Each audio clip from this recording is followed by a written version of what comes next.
Abra sua Bíblia no livro de Neemias, vamos continuar de onde paramos a semana passada.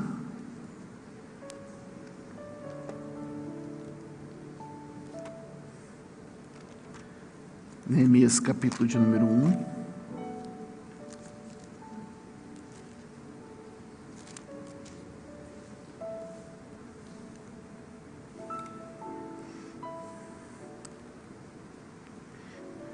Olhe para mim por um instante, eu preciso dizer algo a você.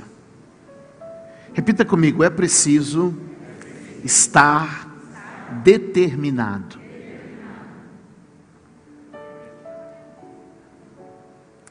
Deixa eu te falar uma coisa. Mais são as pessoas que desistem do que as que fracassam. Desistir não combina com você. A perseverança é uma marca dos salvos. É inerente, faz parte do salvo ser perseverante. E aí a gente responde uma pergunta muito fácil. De uma questão que muita gente diverge. Posso jogar uma polêmica aqui? Se eu lhe perguntar uma vez salvo, salvo para sempre, o que você responde?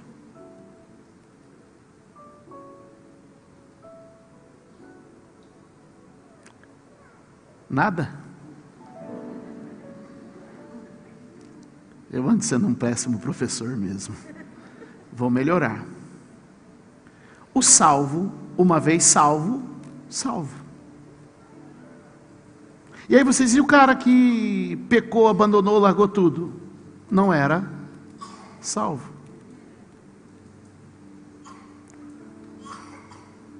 Porque um dos pontos inerentes à salvação é a capacidade de perseverar.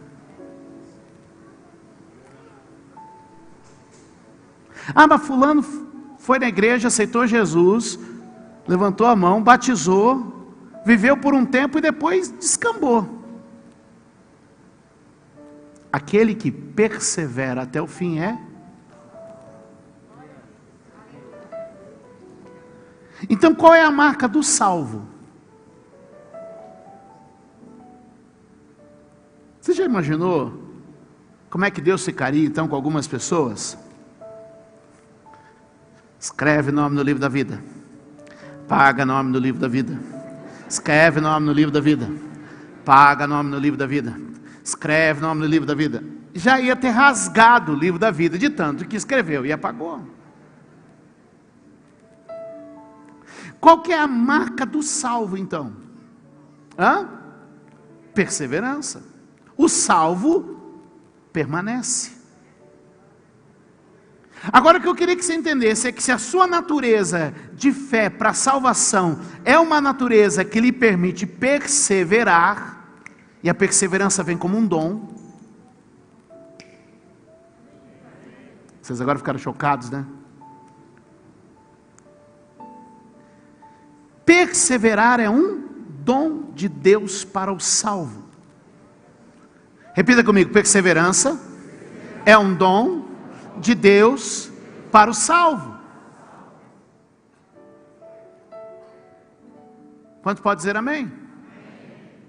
O que eu estou te dizendo é que o salvo persevera. Persevera na fé, persevera em Cristo.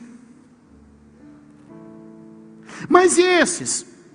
Só para a gente fechar isso, não era meu assunto hoje. A Bíblia diz que estiveram entre nós, mas nunca foram dos nossos. A Bíblia diz que uma vez iluminados é impossível que retrocedam.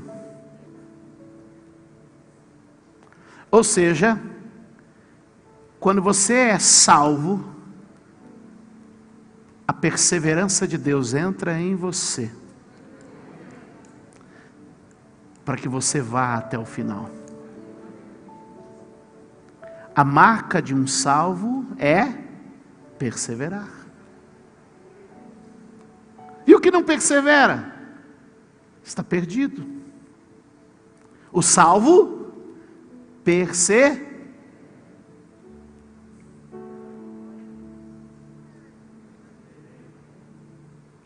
Vire para alguém e diga: desistir não combina com você.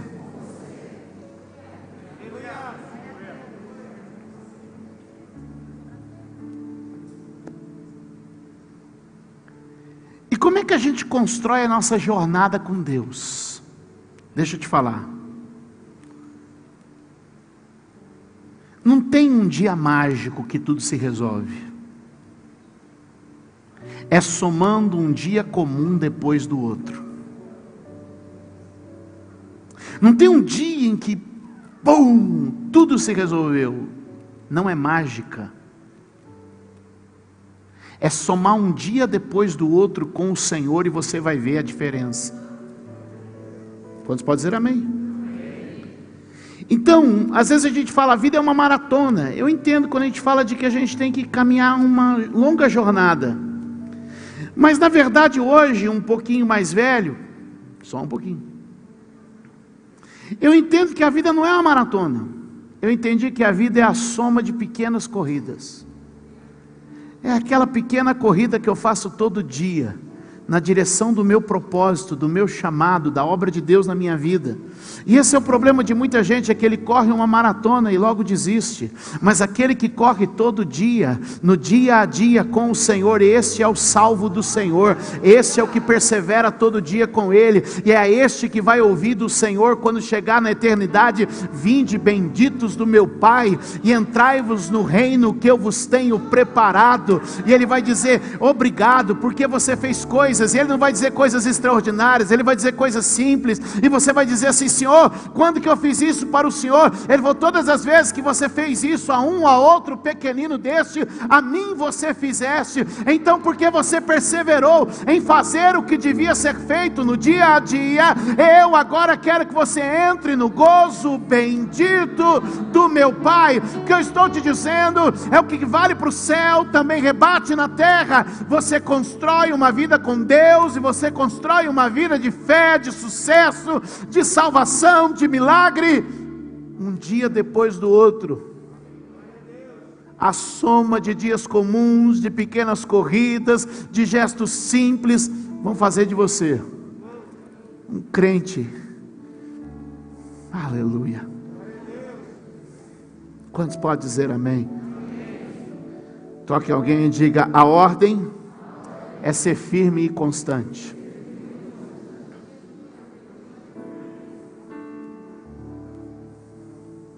Primeira Coríntios 15:58, a Bíblia vai dizer o seguinte: irmãos, sede firmes e constantes. O que ele está dizendo é que nós precisamos de firmeza, que nós precisamos de constância.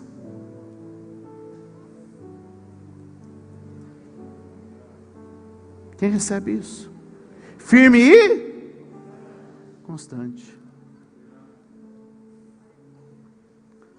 No caso de Neemias, ele teve em cada etapa da reconstrução uma postura firme de oração. Neemias capítulo de número 1, verso de número 11, por favor, abra sua Bíblia. Diz o texto assim: Senhor, que os teus ouvidos estejam atentos à oração deste teu servo e à oração dos teus servos que têm prazer em temer o teu nome. Faze com que hoje esse teu servo seja, pode pedir sucesso para Deus? Pode pedir sucesso para Deus? Faze com que hoje esse teu servo seja bem. Mas irmãos, isso vem antes ou depois dele ser uma pessoa que vive sob o temor de Deus. Ele diz: Senhor, eu tenho temido, nós temos tido prazer e temos temido o teu nome. Então faze com que hoje esse teu servo seja bem-sucedido, concedendo-lhe a benevolência deste homem. Eu gosto dessa observação final. Vamos ler? Nessa época,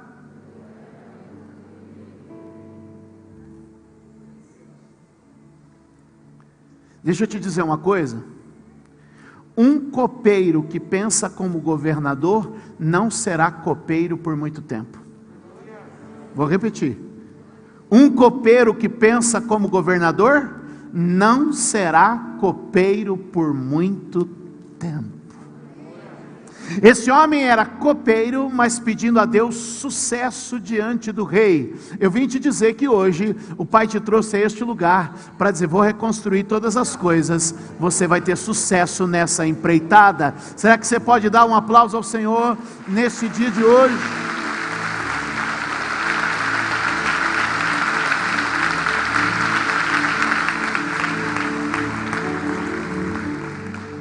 Qual é a chave? Ele era copeiro, mas pensava como governador. Ele era um homem que fazia um serviço no palácio, mas pensava em governar e reconstruir uma cidade. Guarde isso que eu vou lhe dizer. Por onde passa a nossa reconstrução? Ela começa por uma mudança de mentalidade. Diga comigo: mudança de mentalidade. A primeira palavra que Jesus começou a pregar foi a palavra do arrependimento. Qual foi a palavra? A palavra arrependimento na Bíblia é metanoia. Quando Jesus começa a pregar, em Marcos capítulo de número 1, verso de número 15, ele fala: o tempo chegou. O tempo chegou. Arrependei-vos. O tempo chegou. Dizia ele: o reino de Deus está próximo. Já já eles colocam: o reino de Deus está próximo, arrependam-se e creiam no Evangelho. O que ele está dizendo é: mudem a mente. O que ele está dizendo é: mudem a mente. Só uma mente transformada pode crer na boa notícia de Deus. Não adianta tentar entender o Evangelho com uma mentalidade antiga. É preciso entender o Evangelho com uma mente renovada. Quantos podem dizer amém? É isso que Jesus ensina quando ele fala sobre odre velho e odre novo. Quantos lembram dessa passagem? Quando Jesus diz sobre odre velho e odre novo, lembra disso? Ele diz: você não pode pôr vinho novo em odre velho. O que é o odre? O odre é uma bolsa de couro que recebia o vinho. Uma bolsa de couro que recebia o vinho. Quando você coloca o vinho novo no odre novo, o que acontece? Você derrama o vinho dentro do odre, aquela bolsa de couro, você o enche. O vinho novo ainda vai passar por um processo de fermentação. Vai passar por um processo de... As irmãs que fazem bolos e pães, quando você tem uma massinha desse tamanho, e aí o fermento começa a agir, o que acontece com a massa? Tudo que fermenta expande o seu volume. Tudo que fermenta expande o seu. Então eu coloquei o vinho novo no odre novo. O vinho novo ainda vai passar por um processo de... E tudo que fermenta expande o seu. O que acontece com o couro do odre? Estica. Aí você vai e serve o vinho. Você... aí acabou.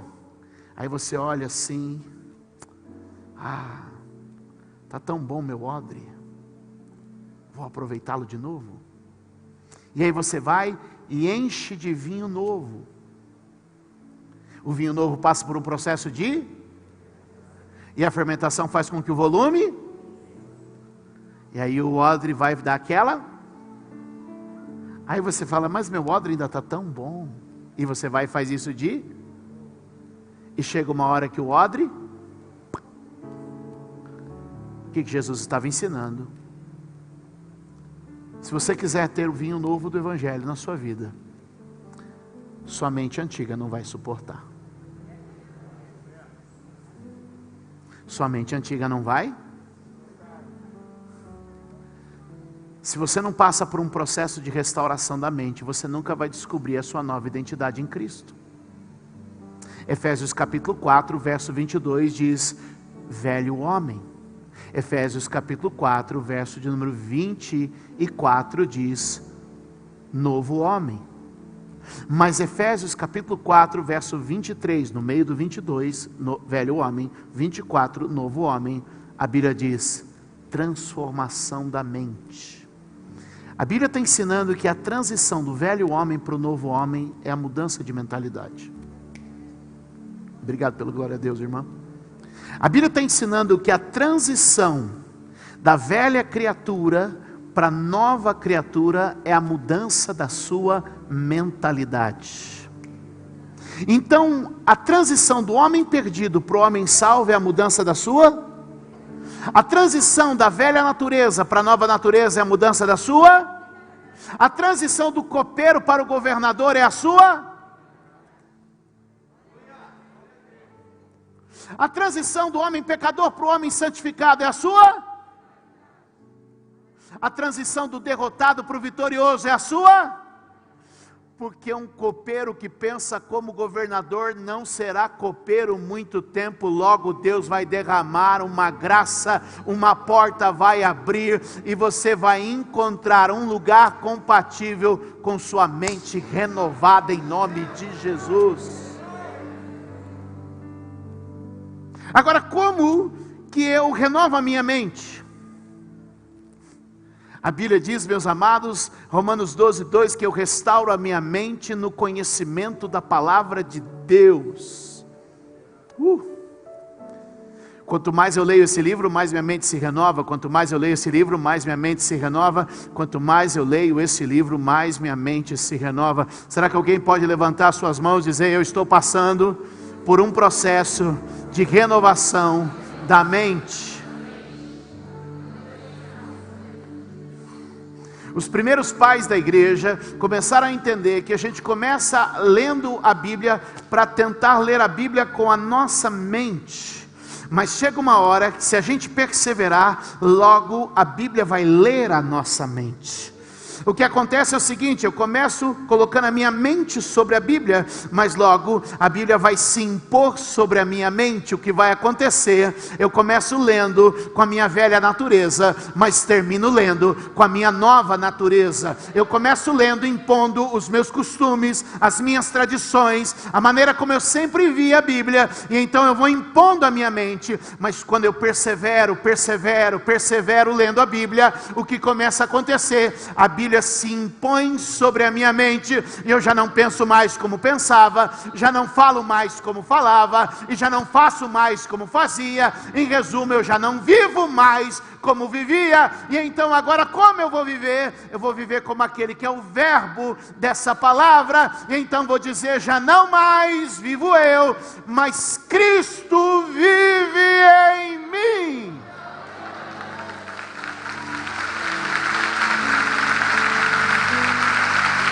Dá um glória a Deus, dá um glória a Deus. O que nós precisamos hoje é passar por uma completa restauração da nossa mente.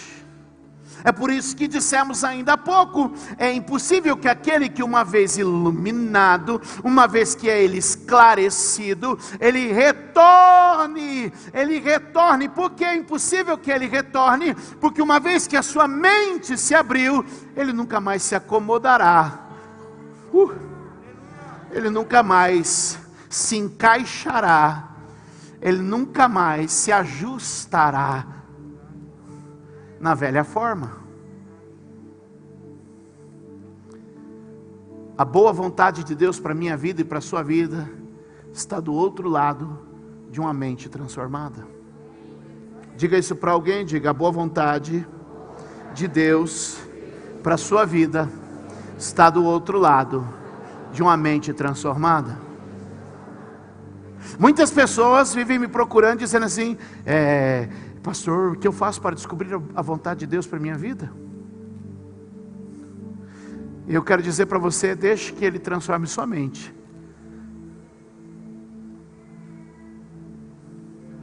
Deixe que Ele mude sua maneira de pensar. E não será difícil encontrar a vontade de Deus para a sua vida.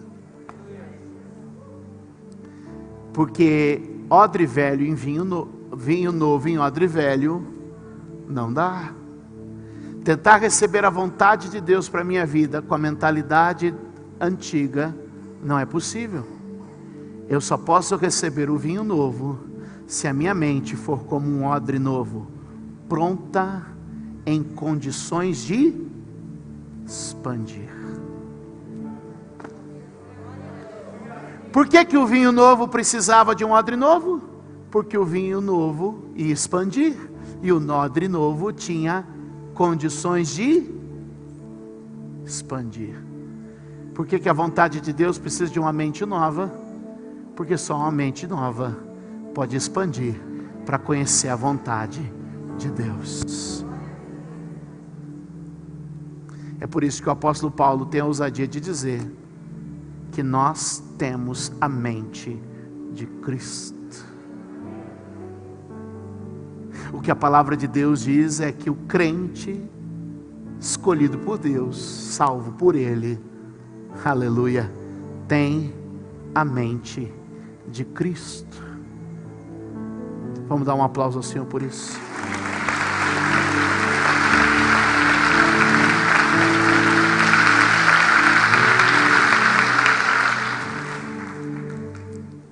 Com essa mente renovada, Deus me desafia, falamos sobre isso semana passada, sobre começar uma obra nova. Diga comigo, começar uma obra nova. Falamos muito no capítulo 2, eu queria agora pousar com vocês no capítulo 3 e passar por ele. Capítulo 3, verso de número 1. Nosso tempo é extremamente limitado aqui. Quantos estão recebendo? A Bíblia diz assim, no capítulo 3, no verso de número 1. O sumo sacerdote, note isso, é importante para nós. O sumo sacerdote, Eliasabe, e os seus colegas sacerdotes começaram o seu trabalho e reconstruíram a porta das ovelhas. Eles a consagraram e colocaram as portas no lugar. Depois construíram um muro até a torre do Sem, e que consagraram e até a torre de Arnael. Os homens de Jericó construíram o trecho seguinte. Zacur, filho de Inri, construiu logo adiante. Verso 3. A porta do peixe foi reconstruída pelos filhos de Asená, e eles puseram os batentes e colocaram as portas, os ferrolhos, as trancas no lugar. E aí o texto segue, e é daquela leitura que se você vai repetir e repetir e repetir as mesmas coisas. E eu destaquei as coisas que serão repetidas ao longo do capítulo de número 3, porque eu queria dividir com você um segredo dessa reconstrução. Olhe para mim. Como é que se reconstrói toda uma cidade? Sabe como? Um tijolo de cada vez. Se você ler o capítulo 3 depois, faça isso em casa, você vai ver que toda a obra foi dividida em seções. Nós lemos a primeira seção até a chegada da segunda. Quem pegou?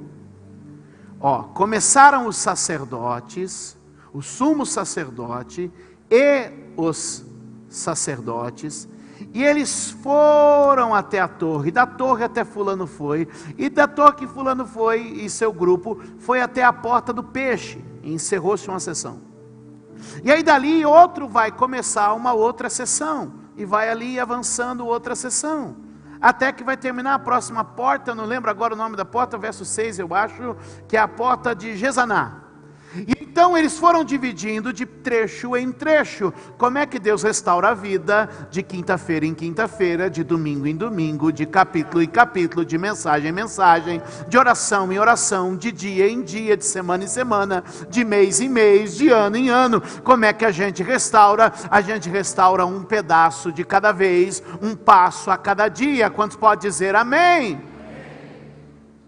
Mas se a gente reservar esse texto, a gente vai ver algumas coisas. Primeiro, quem começa são os sacerdotes. Quem começa não são os engenheiros, não são os pedreiros, mas são os... Porque toda a construção da nossa vida devia começar com bases espirituais. Levante a sua mão e diga: toda a construção da nossa vida deveria começar com bases espirituais.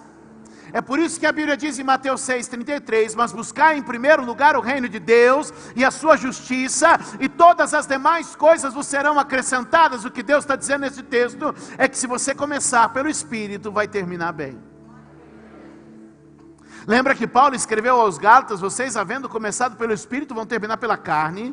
Ele disse: não, começaram pelo Espírito e permaneçam no Espírito. O que ele está dizendo é: o começo deve ser espiritual. Vamos dizer, o começo deve ser espiritual. Quem começa é o sacerdote. E aí alguém vai dizer: então quem começa é o pastor. Engano seu. Porque no Antigo Testamento nós tínhamos um grupo de sacerdotes. No Novo Testamento todos somos sacerdotes. No Antigo Testamento, no reino de Israel, no reino de Judá, havia nobreza, reis e príncipes, e havia o clero, havia a parte sacerdotal, sacerdotes, levitas. No Novo Testamento isso não existe, porque no Novo Testamento todos somos reis e todos somos sacerdotes. Sabe o que eu quero dizer? E aqui é uma palavra que Deus estava dizendo no meu coração. Essa retomada vai ser uma retomada de sacerdotes, de homens e mulheres que sabem apresentar sua vida no altar de Deus, de homens e mulheres comprometidos com o culto a Deus. E eu estou aqui ousado para dizer que a retomada deste tempo depois da crise vai começar com aqueles que aprenderam a servir Deus em louvor, em adoração, em sacrifício real ao Senhor. Quantos podem dizer amém? Perceba comigo que eles começaram de forma estratégica. E por que eu digo? Qual que é a primeira porta que a gente vê aí, nesse primeiro trecho que a gente leu? A primeira porta é a porta das... Você sabe que porta é essa? Essa porta é a porta pela qual os rebanhos que seriam sacrificados no templo entravam. Sabe o que eles disseram? Vamos começar pela porta do culto. Por onde eles começaram? Pela porta. Irmão, quando você começa com as suas primícias, quando você começa adorando, quando você começa servindo, quando você começa colocando Deus à frente, pode acreditar. Quem tem a devoção, a oração como plano A, não precisa de plano B. Toque no ombro de alguém e diga: se o plano A é orar, não precisa de plano B.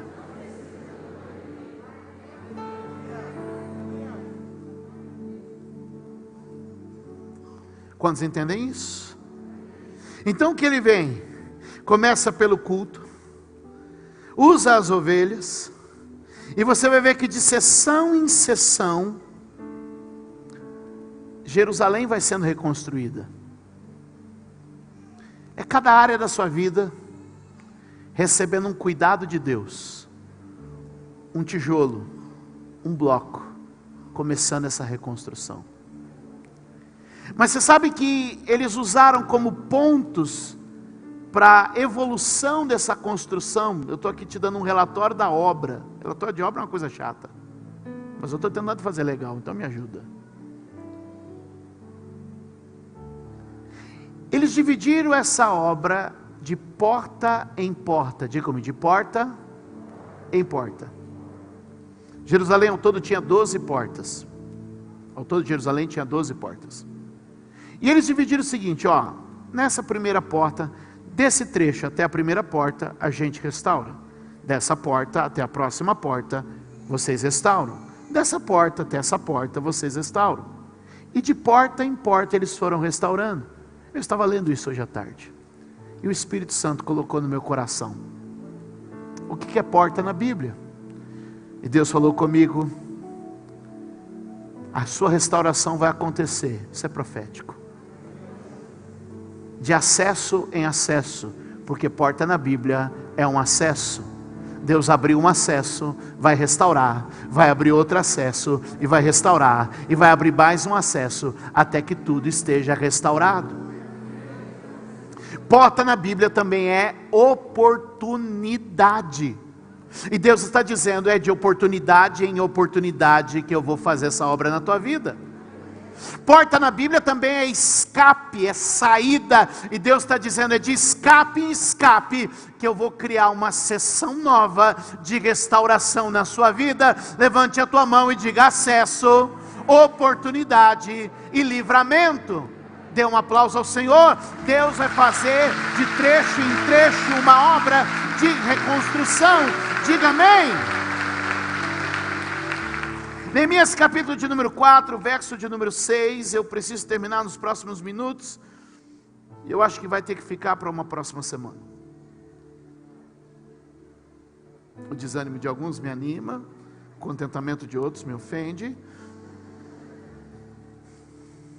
mas eu estou com fome também, quero ir embora comer. Ou só eu que estou com fome? Tem mais alguém com fome, honesto? Por que eu não abro uma barraquinha de cachorro quente ali? Eu acho que eu ia ter sucesso. Tanta gente com fome.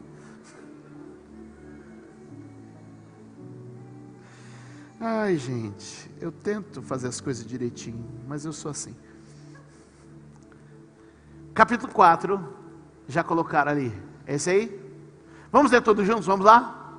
Nesse meio tempo, fomos reconstruindo o muro, até que em toda a sua extensão, cheguemos à metade da sua altura, pois o povo estava totalmente dedicado ao trabalho.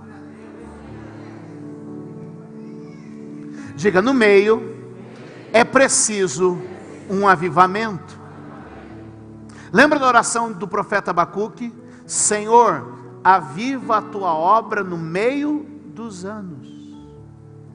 É no meio muitas vezes que a gente quer parar, é no meio que você quer voltar atrás, e eu estou aqui para te repreender agora em nome de Jesus. Não combina com você desistir, não combina com o salvo não perseverar. A marca do salvo é a... Foi bem na metade, foi bem na... Mas quando chegou na metade, eles continuavam comprometidos. Eles continuavam?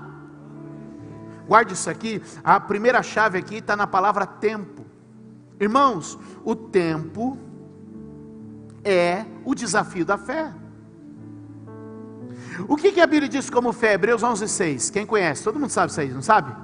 Ora, a fé é a... Como é que é? Certeza. Hebreus 11:1, né? Hebreus 11:1, vamos lá. Ora, a fé é a certeza de coisas que Qual o primeiro desafio da fé? Tempo. Esperar. Se a fé resiste o tempo, a fé é de Deus. Diga para quem está perto, se a fé resiste o tempo, essa fé é de Deus. Então qual a primeira chave aqui? É que a fé precisa resistir o teste do tempo. Estavam no meio, e no meio ainda acreditavam.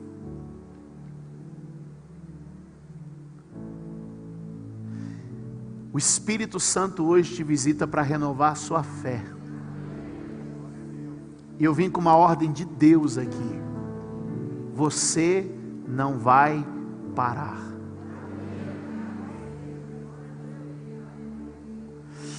Mas a segunda chave do texto que eu queria que você prestasse atenção é que o povo estava dedicado. Nós estamos aqui no verso de número 6 do capítulo 4. Pois o povo estava totalmente dedicado ao trabalho. Sabe qual é a transição entre o sonho e a realidade? Entre quem acorda com o sonho e quem transforma esse sonho em realidade? É o compromisso que essa pessoa tem com o sonho. Eu sonhei. Eu sonhei, eu sonhei, eu sonhei. Se você não estiver comprometido, este sonho nunca será. Diga comigo, não basta sonhar. Diga, é preciso estar comprometido. Por que é preciso estar comprometido? Porque tem alguém querendo fazer você parar no meio do caminho. Verso de número 7 do mesmo capítulo, vamos lá. Estávamos com a obra pela metade, estávamos avançando, estávamos prosperando, estávamos acreditando, estávamos comprometidos. E então, quando porém Sambalate, Tobias, os árabes, os amonitas, os homens de Asdod souberam que os reparos dos muros de Jerusalém tinham o quê? Avançado. E que, irmão, você tem uma coisa que o diabo não gosta, é quando você está fechando brecha. Dá um soquinho em alguém aí, que agora é soquinho. Dá um soquinho em alguém e diga, o diabo fica furioso quando você está fechando brechas. Diga, mas o inverso é também uma verdade.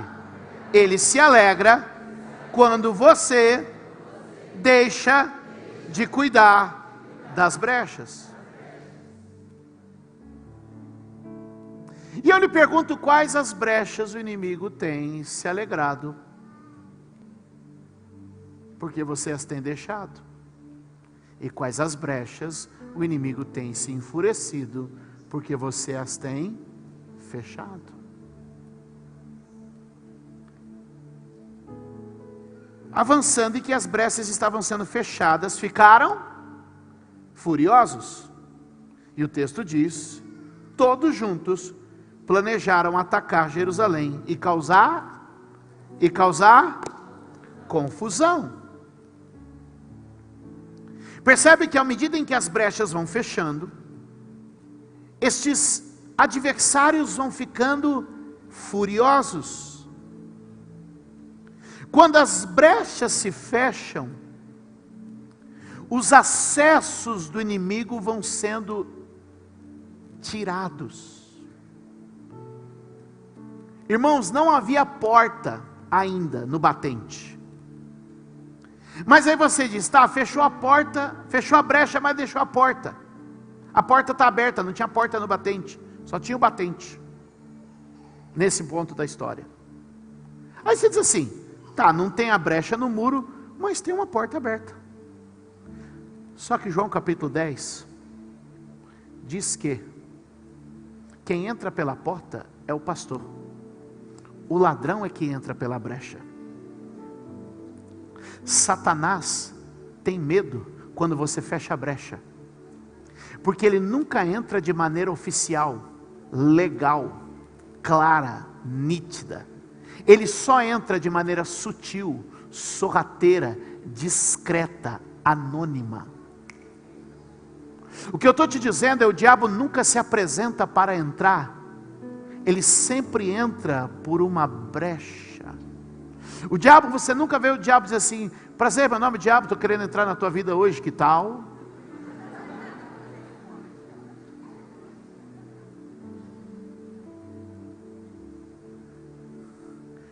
Mas ele gosta de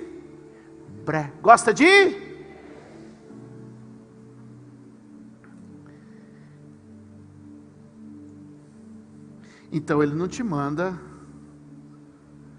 um WhatsApp, um direct, dizendo,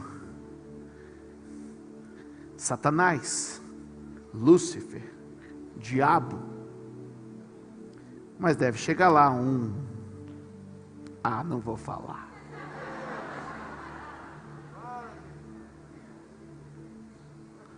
Você nunca vai receber um e-mail assinado Satanás,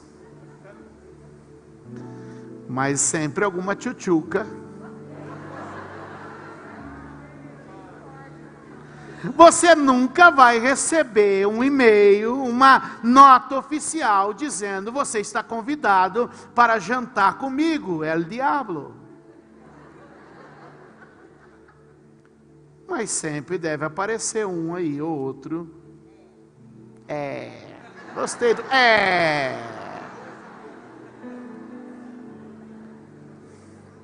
O diabo está ficando furioso conosco hoje, sabe por quê? Porque estamos fechando as brechas, porque estamos mudando a mente, e porque estamos dizendo na nossa vida: você não vai entrar mais.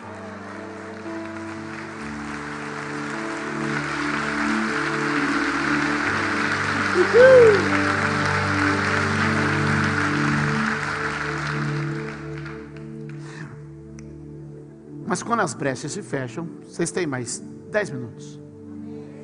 10 minutos. Animado, hein? Então deixa eu ver, quem me dá 10 minutos aqui? 10, 20, 30, 40, tanto que eu preciso mais, obrigado. Essa é velha. Pastor tiozão que faz essas coisas, né? 10 minutos. Diga comigo: brechas fechadas. Ele tem como? Não tem como? Quem está fechando brechas hoje aqui? Quem vai deleitar aquele aplicativozinho hoje, hein? Estou vendo gente limpando a memória do YouTube de pesquisas. Meu Deus, já estou vendo, hein? Digitando. Gente entrando no Google: como mudar o histórico do Netflix. Eu já vi. Revelado fogo. Apagando conversas em 3, 2, 1. Telefones formatados esta noite.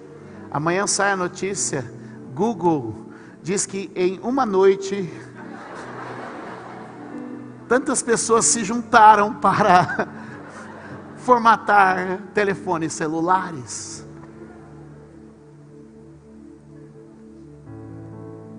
Vocês estão rindo, né? Devia estar tudo chorando.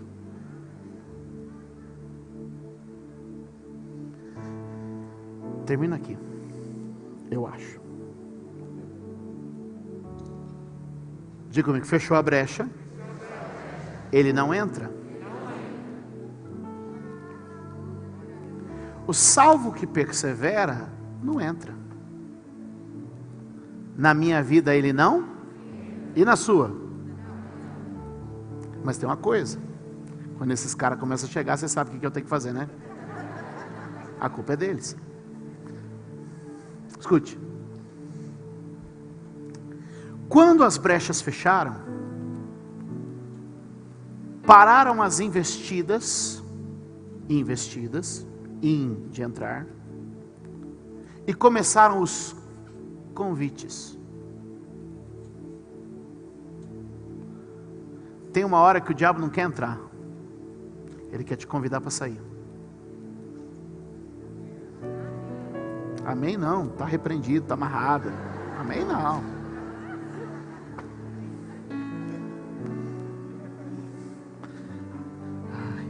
Hoje eu estou de um jeito, vocês não têm noção. Tá vendo?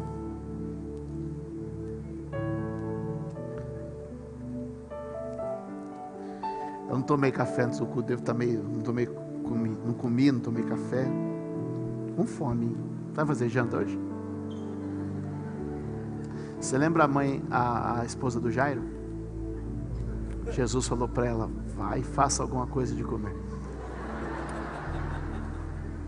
Não, abre o iFood aí, vai. Estou terminando. Gente, hoje eu estou impossível. Vocês me aguentam. Tenha paciência comigo. Surtado. Jesus. O que eu estava falando? Tem uma hora que ele não entra, mas ele convida. Vocês pegarem. Ele não? Mas ele quer que você saia. Deus já criou uma proteção à sua volta. Deus já criou um perímetro onde o diabo não entra. Deus já te colocou em posição segura. Por isso, Salmo 40, Davi disse assim: esperei com paciência, perseverança, clamei ao Senhor, Ele me ouviu, Ele me tirou do lugar inseguro, do charco de lodo, e Ele me colocou sobre uma rocha alta. Essa rocha alta é Cristo. E então o que Sanbalat, Tobias e os árabes começam a dizer? Sai de onde você está e vem se reunir com a gente. Está no texto, é só olhar, capítulo 6, verso de número 1. Quando Sanbalat, Tobias, Gesem, o árabe e o restante dos nossos inimigos souberam que eu havia o quê? Que eu havia? Quem veio aqui para a reconstrução semana passada? Quem veio aqui para a reconstrução essa semana? Sabe como é que você vai terminar a noite de hoje? Reconstruído. Mas eu venho te dizer, uma vez que o homem está reconstruído em Deus, haverão convites para que ele saia da presença. Mas lembra o que começamos dizendo, que chocou muita gente? A marca do salvo é que ele permanece. E o que pode ser uma identidade do não salvo é que ele não estavam entre nós, mas não eram dos nossos. Pegou?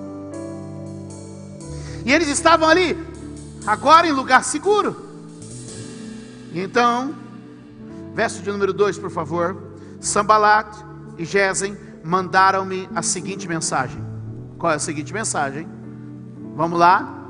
Venha, venha, vamos nos... Talvez mandou pelo Tinder, eu não sei. Venha, vamos nos encontrar num dos povoados da planície de Ono.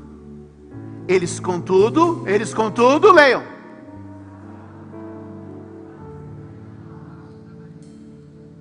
Qual era a estratégia? Se eu não posso entrar, eu vou? O que eu estou te dizendo é que o Senhor te reconstruiu e te colocou em rocha firme. As brechas do muro foram fechadas. Quantos podem dizer amém? E agora, Deus está te dizendo: fique atento, para que os convites não te tirem da minha presença.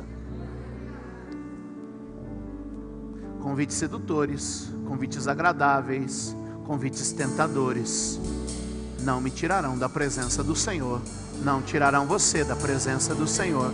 Deus nos reconstruiu em lugar seguro e estamos por Ele protegidos. As brechas do muro foram fechadas e Ele não pode mais entrar.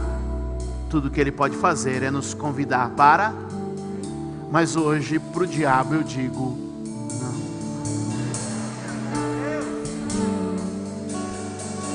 Verso de número 3, por favor, e a gente termina. E por isso enviei-lhe mensageiros com esta resposta: estou executando um grande projeto. Diga: minha vida diante de Deus é um grande projeto e não posso descer. Para onde o diabo estava chamando, ou aquelas figuras que para nós hoje representam o diabo, para que ele descesse as planícies. Por quê? Porque Jerusalém está sobre os montes. O diabo quer que você desça, Deus quer que você suba. Teu lugar não é embaixo, teu lugar é em cima. Pois a Bíblia diz que nós estamos elevados, assentados com Cristo nos lugares celestiais. Não saia do ambiente mais alto para andar no ambiente mais baixo. Deus te colocou em posição elevada. E qual foi a resposta de Neemias? Eu estou vivendo o projeto de Deus para a minha vida. Eu estou vivendo a vontade de Deus para a minha vida. Eu não posso descer, porque eu não vou parar esta grande obra que Deus começou a fazer na minha vida. Eu não vou parar para um debate, eu não vou parar para uma discussão, eu não vou parar para o pecado, eu não vou parar para me relacionar com aquele que quer me tirar da alta posição que Jesus me colocou. Deus levantou você, Deus te colocou em uma posição privilegiada, e Ele te trouxe aqui hoje para te dizer: fique firme na posição. Dá glória a Deus. Fique de pé.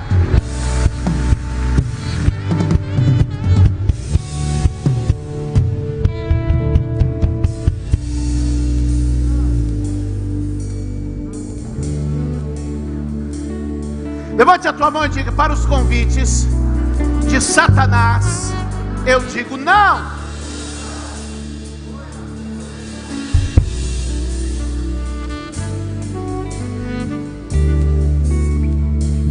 Eu ia contar uma historinha, uma anedota, mas não vou contar. Já forcei demais hoje. Deixa eu te dizer, uma das coisas que caracterizam o diabo é a sua perseverança e persistência. E se você olhar comigo o verso de número 4, eles me mandaram 4 vezes a mesma mensagem, diz o texto. Não mandou um convite e disseram não e: ô Neemias, vem cá. Não, mas 4 vezes. A insistência, a investida para tirar você da presença. Mas eu vim te dizer que hoje Deus te colocou em lugar seguro. Há uma muralha à sua volta, e o próprio Deus é o seu muro que lhe protege neste dia. Você está sendo edificado sobre a rocha.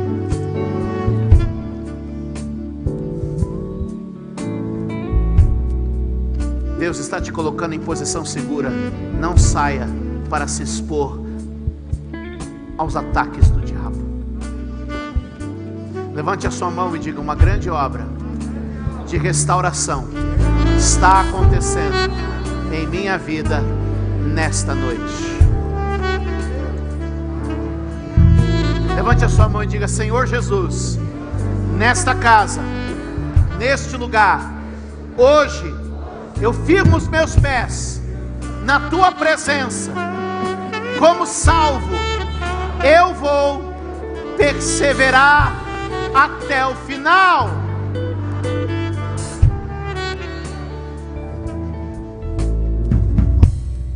Tem algumas pessoas que a voz do diabo tem sido frequente na sua mente, em pensamentos, sentimentos, emoções, ideias, lembranças, dúvidas, confusões.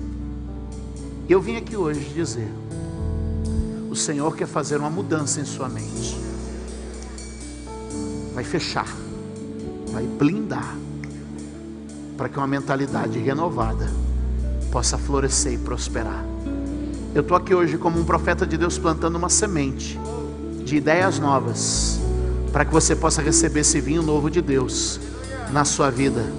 Quantos querem crer que o Senhor renova a nossa mentalidade, que o Senhor hoje nos dá resistência espiritual, e o diabo não terá acesso a nossos pensamentos, nossas emoções, nossos sentimentos, nossas memórias, nossas decisões, nossos questionamentos não serão manipulados pelo diabo. Alguém levante a mão e receba isso, porque nesse ambiente Deus está fazendo algo novo, algo tremendo, algo de restauração, algo potente. Está te colocando em uma posição segura, e eu sei que as brechas já fecharam, que o Senhor é quem te guarda e te dá vitória aqui hoje. Eu não quero me demorar, já deu o tempo que eu havia pedido a vocês. Vocês sabem que eu levo isso a sério, mas eu queria fazer uma oração de 2 minutos, para você que com honestidade diz: Bispo Júlio, eu tenho recebido na minha mente os convites para sair da presença. Eu tenho recebido na minha mente os convites para me afastar de Deus. Mas hoje eu quero receber essa marca do salvo. É a marca da perseverança. E eu gostaria de ter a minha mente blindada, renovada e revestida pelo capacete da salvação. Se você se encaixa nisso que eu preguei hoje, e você diz: é para mim, eu quero orar por você. Eu quero ser o teu socorro de oração hoje. Eu quero ser o teu socorro de oração hoje. Já chegamos aqui a primeira. Quem mais? Vem. Você sabe. Você sabe. Você sabe que foi por você que esse culto aconteceu hoje. Nós estendemos as mãos, Jesus. sobre homens e mulheres, jovens, irmãos e irmãs, Senhor, que hoje estão aqui, moços e moças, ó Deus, que colocam sua vida na Tua presença. Muitas vezes nossa mente é bombardeada, Deus, por pensamentos, sentimentos, emoções, que acabam, Senhor, nos afligindo. São dúvidas, questionamentos, imposições, que nos confundem e nos afetam, nos enfraquecem. São convites do diabo para a velha vida, são convites do diabo para uma vida derrotada, fracassada. Mas hoje, Senhor, pelo poder do Espírito Santo, nós declaramos agora que existe uma liberdade, uma palavra de Deus para restaurar e transformar. Senhor, nós oramos neste dia sabendo que o Senhor há de fazer algo extraordinário e sobrenatural.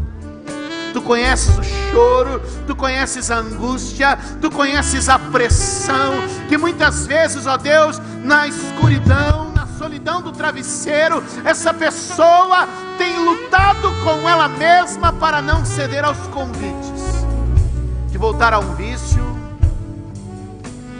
de se entregar a emoções e sentimentos e paixões do passado. Mas Senhor, hoje, aqui e agora, eu sei que o Senhor está mudando história, o Senhor está mudando mente, o Senhor está mudando coração, o Senhor está mudando a vida. E nós oramos em nome de Jesus para dizer que esta pessoa não está sozinha. Lado a lado com ela nós estamos levantando essa muralha, e para o inferno hoje nós dizemos não.